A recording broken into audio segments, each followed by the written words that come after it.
नमस्कार। इस खास पेशकश में आपका स्वागत है। हमारे साथ बातचीत करने के लिए त्रिपुरा के मुख्यमंत्री बिप्लब कुमार देव साहब हैं। देव साहब, आपका बहुत बहुत स्वागत है एनडीटीवी इंडिया पर। सबसे पहला सवाल तो मैं आपसे यही करूंगा कि इस वक्त हम यहाँ बैठकर के बात कर रहे हैं देश की राजधानी दिल्ली में, लेकिन अगर हम महाभारत के जमाने में त्रिपुरा में अगर आप बैठे होते अगरतला में, तो भी मैं दिल्ली से बात कर सकता था आपके वक्त तब इंटरनेट थी? देखिए, इंटरनेट बा ऐसा कुछ व्यवस्था नहीं हो तो कैसे एक व्यक्ति महाभारत का युद्ध का विवरण रूम में बैठ के धृतराष्ट्र को बताता है? तो उसी सोच से ही तो बाद में आधुनिकतम जो ये हमारे पास जो आज इंटरनेट हो, व्हाट्सएप हो, सोशल मीडिया, सब उसी का है। और आपको लगता है कि उदाहरण शायद देने में कुछ गलती हुई हो, क्योंकि जो आपका एजेंडा है, आप जो काम करना चाहते हैं त्रिपुरा में, शायद उससे लोगों का ध्यान भटकाने में उनको मदद मिली है, जो आपके पार्टी के और आपके विरोधी हैं? नहीं, मैं ऐसा नहीं मानता। ये लोग कोशिश करता है, इनके स्वभाव ऐसा होता है, क्योंकि वो विषय में काम बिना किए हुए है, कुछ छेड़ के उसके अंदर कुछ निकल के उसमें जीना चाहते हैं कि इनके पास न डेवलपमेंट का इशू है, न इनके पास फ्यूचर का इशू है। तो इसलिए अपने अस्तित्व बचाने के लिए वो ऐसा करते रहते, जैसा कि अमित भाई के साथ वही लोग तो कर रहे थे। नेतृत्व राहुल गांधी दे रहा था, बाकी कम्युनिस्ट के दिमाग थे। तो कल सुप्रीम कोर्ट ने उनको फटकार लगाई और उनको देशवासी के सामने माफी मांगना चाहिए। तो इसलिए इनको भारतवर्ष और हमारे संस्कृति, हमारे कल्चर, इस देश को इनको समझने में माने उनको समझ में ही नहीं आता इस देश को। बिप्लब जी, आपको नहीं लगता कि जब सरकार में आप आते हैं तो आपकी एक वैज्ञानिक सोच होनी चाहिए? क्योंकि जो लड़के हैं आज, जो पढ़ रहे लड़के लड़कियां, उनको एक अच्छा भविष्य चाहिए।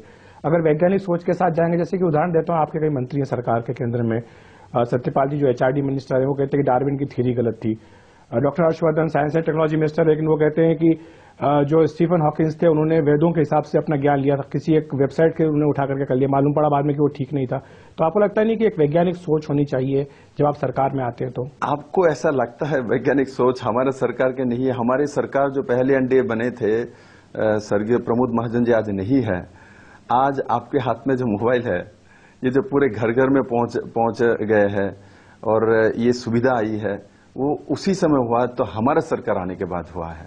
और साथ ही साथ मैं आपके माध्यम से ये भी मैं बोलूंगा, बधाई दूंगा, स्वर्गीय राजीव गांधी जी प्रधानमंत्री थे, इन्होंने भी इस देश में कंप्यूटर लाया था, वो भी बधाई के पात्र है। हम लोग इस पार्टी में है, जो अच्छा काम करते हैं हम उसको तारीफ करते हैं।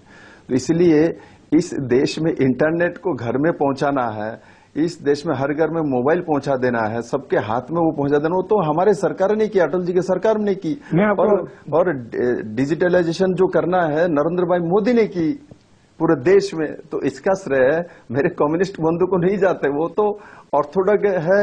और इनके इसका कंप्यूटर का विरोध इन्हीं लोगों ने, कलकत्ता में इनका सरकार थे, कंप्यूटर जो कंपनी है उसका पूरा तोड़ फोड़ करके उन्होंने खत्म कर दिया। ये लोग तो इसका विरोधी है। तो आपको लगता है कि जो हार हुई है त्रिपुरा में लेफ्ट पार्टीज की, बहुत सालों के बाद जो उनकी करारी हार हुई आपके हाथों, तो उसकी वो जो एक झेप है, वो मिटाने का उनको एक हथियार मिल गया जब आपका ये बयान आया? देखिए, ये इनको विनाशकाल विपरीत बुद्धि होता है, तो कितना बार होगा। देखिए, मैं व्यक्तिगत रूप से किसी के ऊपर कभी आरोप नहीं लगा था। मैं यही इतना ही कहूंगा, तो भारत माता इनको कम से कम सुबुद्धि दे और अपना दिमाग सही दिशा पे लगाए और डिस्ट्रक्टिव नहीं, जो कंस्ट्रक्टिव कुछ है उस दिशा में काम करे। मैं आपको दो फोटो दिखाना चाहूंगा, क्योंकि आपके बयान के बाद सोशल मीडिया पे काफी मजाक चले हैं। एक फोटो यह है जिसमें कि जो सभा है उसके अंदर सब लोग स्काइप पर जो देख रहे, तो ये कहा कि महाभारत में स्काइप सब लोग देख रहे। दूसरा एक पेन ड्राइव मिली है भीम की, इस तरह का अगरतला में इस तरह का भी एक जोक चला है। तो ये सब जो चलते हैं, आपको लगता है कि सरकार पर एक इससे छवि पर असर पड़ता है? देखिए, इससे मेरे 37 लाख त्रिपुरावासी का अपमान है।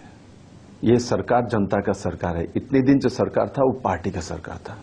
ये आप आइए त्रिपुरा में पूछ लीजिए, किसी को, किसी गांव में चले जाइए और पूछ लीजिए, उनका आवाज सुन लीजिए, ये बोलेगा हमारा सरकार है। इनको एहसास हुआ है इनका सरकार है, 1 महीने में पता चल गया। और बात की बात तो देखिए, आप भी इस देश में जन्म लिए, मैंने भी इसी देश में जन्म लिया, इस मिट्टी में। आप भी महान व्यक्ति है, मैं भी महान नहीं भी हूं, मैं इस मिट्टी को महान मानता हूं। जिसने भी इस मिट्टी में जन्म लिया वो कुछ ना कुछ पुण्य काम किया, तब भारत जैसे देश में जन्म लिया है।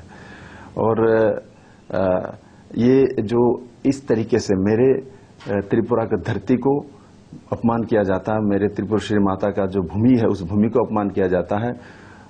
सबसे बड़े माँ तो एक भूमि होता है। मेरे माँ ने 9 महीने मेरे को गर्भधारण की, तो मिट्टी नहीं होती तो कहाँ से करती, तो इसलिए मिट्टी का अपमान नहीं करना चाहिए। मैं इनके प्रति दया होता है और मैं कहता हूँ इनको सद्बुद्धि दे, क्योंकि इनका भी जन्म इसी मिट्टी में हुई, बाहर से नहीं आए, इसलिए इनकी सोच गलत है। तो ये प्रमाणित हुआ है, जनता ने नकार दिया, मतलब हमने तो जोड़ करके सरकार नहीं बनाई, जनता ने बनाई। तो अब ये कहना त्रिपुरा में ये इस तरीके से करना, तो 25 साल से तो इन्हीं का सरकार था। आपने भारत माता की बात की, आपने धरती माता की बात की, लेकिन अभी जब हम ये इंटरव्यू कर रहे थे, शुरुआत करते तो हमने सोचा कि यहाँ पर पीछे आपके तिरंगा होना चाहिए। यही खबर वहां से अगरतला से भी आई कि आप जब वहां पर गए तो आपके कार्यालय में तिरंगा नहीं था, यहाँ पर भी हमें तिरंगा नहीं मिला। ये क्या सोच है, क्यों सरकारी भवन में तिरंगा नहीं है? वही ना बात, ये कम्युनिस्ट का मैं कह रहा हूं ना, ये भारत के संविधान को खानापूर्ति के लिए दिखाता है। नहीं मानते वो लोग। आपकी सोच देखिए, उनका काम देखिए। देश का विरोध करना उनका 1947 के पहले से उनका तरीका रहा है। उल्टा चलना है, भारत के उल्टा करना है। किसी भी समय आप देखिए, पाकिस्तान के साथ भारत का कुछ होता है तो इसके फेवर में, पाकिस्तान के फेवर में स्टेटमेंट देगा। चीन के साथ कुछ होता है तो अपने में हिस्ट्री आपको पता है, तो चीन के फेवर में स्टेटमेंट देगा। तो ये इनका सोच है। और मेरे को बहुत, आपने सही बताया, मैं जब मेरे सेक्रेटरीट में ऑफिस में गया, जाके देखा नेशनल फ्लैग नहीं मेरे रूम में, मैंने तुरंत नेशनल फ्लैग मंगवाया तो वो रखा। अशोक स्तंभ नहीं है। अरे ये तो हमारे देश के संविधान नहीं है, तो पार्टी का फ्लैग नहीं है, हमारे देश का वो है, नेशनल फ्लैग है। तो ऐसा ये तो कम्युनिस्ट लोग पहले 15 अगस्त में, 26 जनवरी में तो फ्लैग तक भी नहीं उठाते थे, ज्योति बस नहीं उठाते थे। बाद में उठाना शुरू किया, पूरे लोगों, देश के दुनिया लोगों ने जब आलोचना शुरू की, तब जाके धीरे धीरे वो भी, इनका फ्लैग ऊपर है, नेशनल फ्लैग नीचे है। कितने आप लोगों ने दिखाया।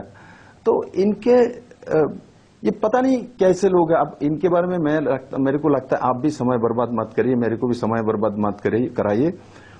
इनके बारे में जितना भी सोचूंगा मेरे जीवन से उतना समय कम हो जाएगी। इसीलिए कम्युनिस्ट के बारे में ना ही सोचे। जो जनता ने, दुनिया ने सोचना बंद कर दिया, हम क्यों सोचे? इसलिए सोचना होगा क्योंकि आपको जो विरासत मिली है राज्य में, आपने जो वादे किए थे, आपने कहा था कि आपको विरासत में सब कुछ जर्जर व्यवस्था मिली है, पूरा तंत्र आपका जो है जर्जर है, आपको नए सिरे से त्रिपुरा को खड़ा करना होगा। क्या ऐसा हो पाएगा? क्योंकि आपके सामने चुनौतियां काफी ज्यादा है। बिल्कुल, किंतु मैं साथ ही साथ कहता हूं, मेरे त्रिपुरा इतना सुंदर है। अब आइए, स्वागत है आपको। त्रिपुरा में टूरिज्म में देश के नंबर 1 हो सकता है। त्रिपुरा के एक्सपोजर नहीं दे, कम्युनिस्ट का स्वभाव है, वो एक्सपोजर नहीं देना चाहता है, क्योंकि आप लोग सब वहां चले जाएंगे, दुनिया आएंगे, तो कम्युनिस्ट वहां नहीं रह सकता। आज ब्रॉडगेज चला गया, इतने प्लेन चलना शुरू हो गया, और बांग्लादेश के ऊपर से ट्रेन जाती है, सब नरेंद्र मोदी सरकार आने के बाद की है, एक्सपोजर मिली है।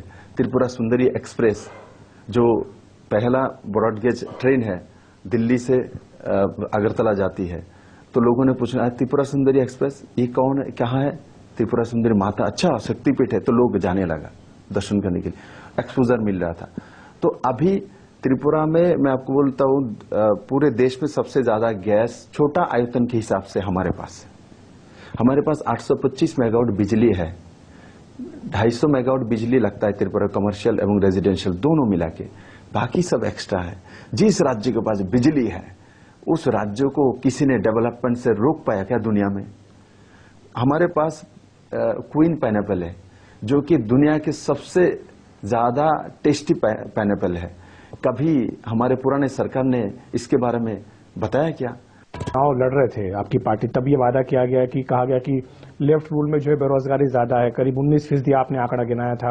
अब उससे निपटने के लिए आप लोग क्या कर रहे हैं? कर रहे हैं ना, हमने अभी हमारा सरकार आते ही हमने, मैं माननीय राजनाथ सिंह जी को बधाई दूंगा, हमको 2 बैटेलियन का उन्होंने लेटर पकड़ा दिया। जब मैं उनसे आशीर्वाद लेने के लिए गया था, बोले चलो तुम्हारे त्रिपुरा के लिए मैंने पहले बना के रखा, ये फॉलोअप तुम कर रहे थे, ये आप मुख्यमंत्री जी लीजिए, आपको 2150 के आसपास नौजवान का नौकरी हम दे सकते हैं। सेंट्रल गवर्नमेंट ने हमको इसका मंजूरी दे दी।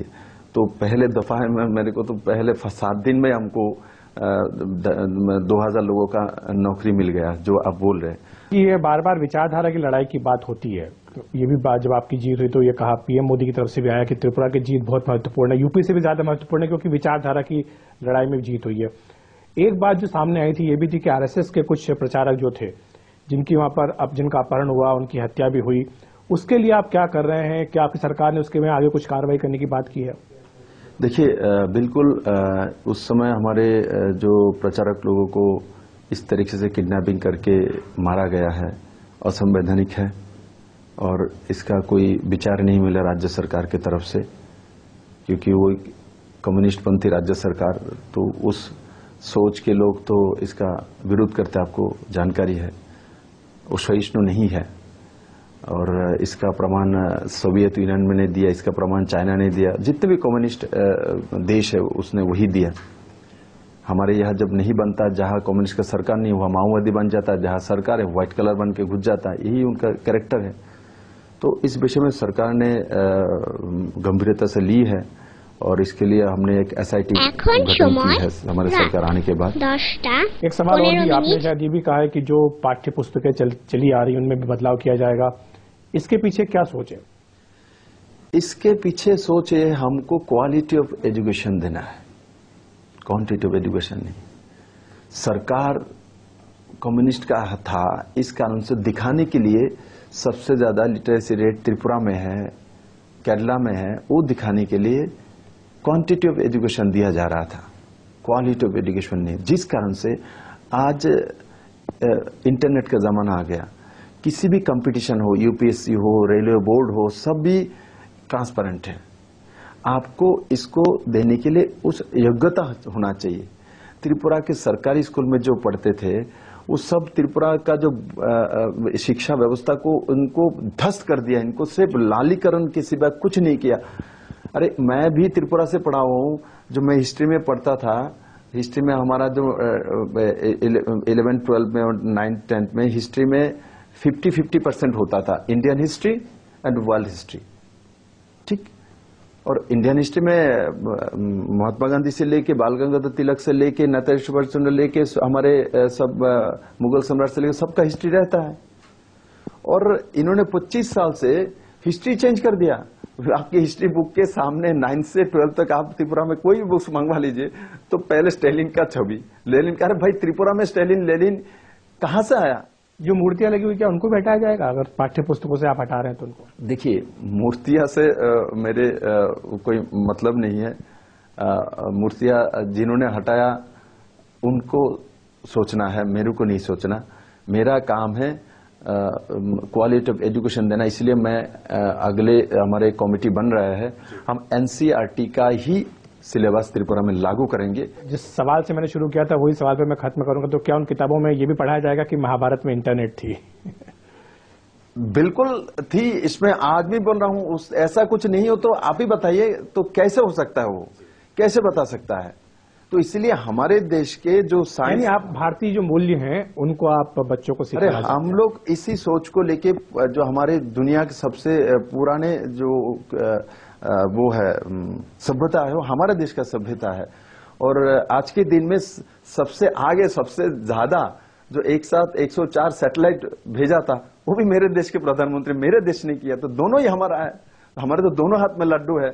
तो जिनको समझ में नहीं आता भारत, तो वो ऐसा बेवकूफी कर जाता। मैं इनके, आपके माध्यम से मैं इनके प्रति दया प्रकट करता हूं और ये किसी मंदिर हो, मस्जिद हो, गिरजा में जाए और कम से कम प्रार्थना करे, उनको सुबुद्धि दे।